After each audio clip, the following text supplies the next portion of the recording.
Cultural sensitivity in choice questions. Mind your manners. Hello, language learners. Today, we are going to discuss a fascinating topic, cultural considerations in choice questions. When learning a language, it's not just about the words and grammar, but also about understanding the culture behind it. When we ask questions politely and appropriately in a certain culture, we build better connections. So, let's dive into the world of English culture and language. In English, we often use choice questions to offer someone options or to ask for someone's preference. It's like asking, "Would you like tea or coffee?"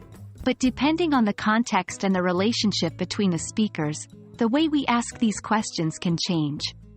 For example, in a formal situation or when you're speaking to someone you don't know very well, you might ask, "Would you prefer tea or coffee?" On the other hand, in a casual situation or when you're with friends, you might say, "Tea or coffee?" Or even, "What'll you have, tea or coffee?" Cultural understanding plays a huge role here. While both versions are grammatically correct, the difference in politeness can impact the interaction significantly. The English language is spoken in many countries around the world, and the perceived politeness of a question can vary significantly from one culture to another. For instance, in the United States, people tend to be more direct, so an informal choice question might be seen as more friendly and natural. Conversely, in the United Kingdom, politeness is highly valued, so a more formal choice question might be expected, especially in initial interactions. Remember, culture is not static. It evolves and varies even within a single country or community. Therefore, it's always a good idea to observe and follow the language patterns of the people around you. As a language learner, it's essential to be flexible and respectful in conversation.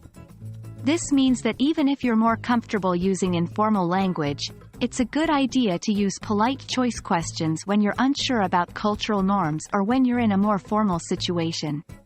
When you start a conversation, it's better to err on the side of politeness. As the conversation continues, you can adjust your language to match the other person's style and level of formality. And that's a wrap. We hope this discussion on cultural considerations in polite and informal choice questions has been insightful for you. Remember, language learning is not just about vocabulary and grammar, but also about understanding and respecting the culture behind it. With this in mind, you're well on your way to becoming a successful and sensitive communicator in English. Happy learning!